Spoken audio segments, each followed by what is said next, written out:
Hello neighbor, this is Curt with etrailer, and today we're going to take a look at the Kuat Piston 2 bike rack on our 2024 Kia Sportage. Now if you've had any experience with the Kuat Piston 2, or if you have questions about it, go ahead and leave those in the comments below.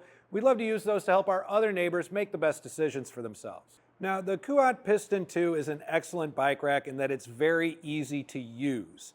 It's going to allow for 67 pounds per bike, so it will accommodate most of the e-bikes that are out there on the market. And it operates using these piston-mounted braces that are essentially going to come together and sandwich around these bike wheels, making them immobile in the tray. The tray can accommodate up to 5-inch wide wheels, so it will accommodate a lot of your fat bikes out there. And it's also going to accommodate anywhere from a 29 down to an 18-inch tire. Those are adjusted through this brace right here, so you can adjust for different types of bikes without using any type of tools at all. It is a ratcheting clamp, so you can hear those clicks, and they're very, very, very small increments, so you really have a lot of adjustability to this bike rack. Once it's done, they'll fold down flat as such. There is an included cable lock with this bike rack, so just one extra safety measure to make sure that it's secure. And it's going to have a lot of other features that I think is going to make this a very enjoyable rack on your Kia Sportage. Now, in relation to how the Piston 2 works on the Kia Sportage here, you can see that the pedal, that's a standard 4.5-inch pedal. We really aren't in any danger of that coming into contact, even if we go down a bumpier road. The handlebars, if you have a shorter bike on here, because of the taper of this rear windshield, you might want to be conscious of how wide your handlebars are. These are pretty big at a 15-inch handlebar, so there are some that might be bigger than that, but generally speaking, these are usually about as wide as you see on a lot of bikes, so I'm not too concerned with that. One of the things that would maybe concern you is just how much of a footprint does this leave behind your bumper. There may be instances where you want to make sure that with the bike loaded, it'll work in your garage. You may need to parallel park somewhere or back into a space. You really want to know how much room you have back here. So from the bumper to the furthest part of the rack right here, we're at about 23 1/8 inch. So just over 23 inches. If you want to, just for the sake of keeping it easy, just a little under 2 feet. You're going to have that added onto the back here, so just be conscious of that. You might, depending on the bikes you have up here, have a little bit of interference through your rear view camera, so it's a good idea to know what's going on. The other concern that some people have would be ground clearance. You know, if you go to a steep driveway or a big hill, is it going to bottom out?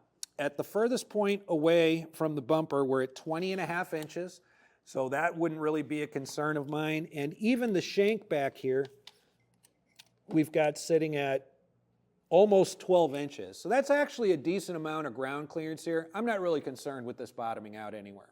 So one of the other concerns that people tend to have when they're looking at a platform rack like this is, will I have access to my lift gate? And the Piston 2 does have a tilt-away option. Using this lever right here, I'm going to grab a hold of my bike and I'm going to slowly tilt it back into its tilted position. This way I can come around, I will have complete access to my lift gate. So if there's something that I forgot to get out of here before loading the bikes up, if I just wanted to take a break, if I wanted to sit here and change my shoes or anything like that, I will have full access without having to remove the bike. Now I had mentioned earlier just how simple this rack is to use when you're loading and unloading your bikes, and it really only comes down to this. These pistons are what is holding our braces up.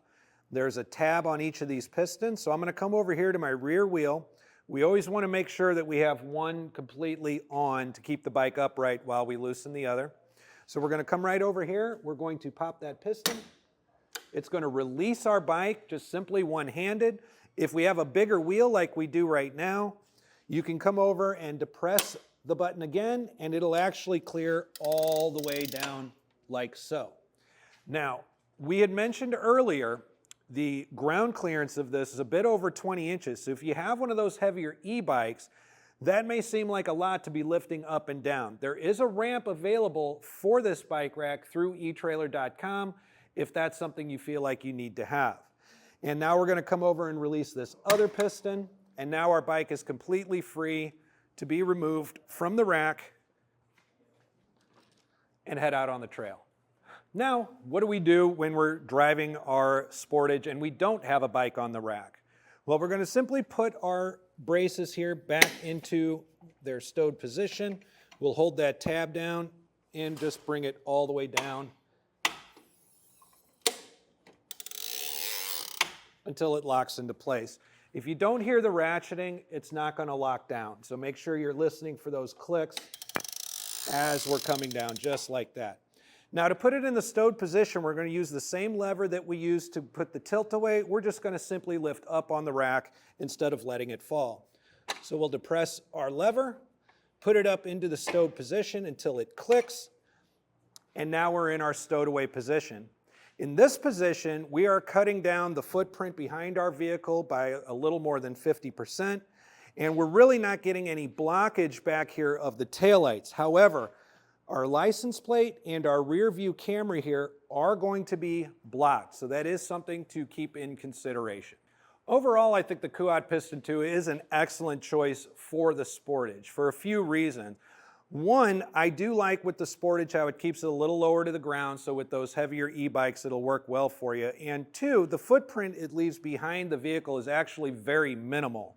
Even in the stowed position, there's very little back here to be accountable for. That and its ease of operation make this an excellent choice for the Kia Sportage. I'm Curt with eTrailer. Thanks for stopping by.